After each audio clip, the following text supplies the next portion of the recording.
Ladder. I just want to say one thing about this SRO. My mother, Laverne Davis Goins, taught for 40 years in Guilford County Schools. She was Teacher of the Year on numerous occasions.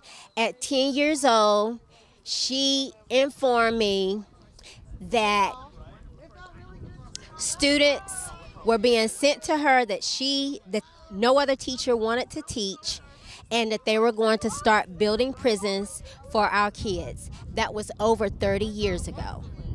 She did not need an SRO.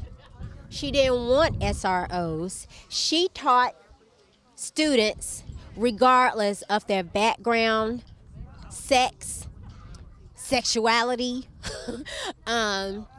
or color.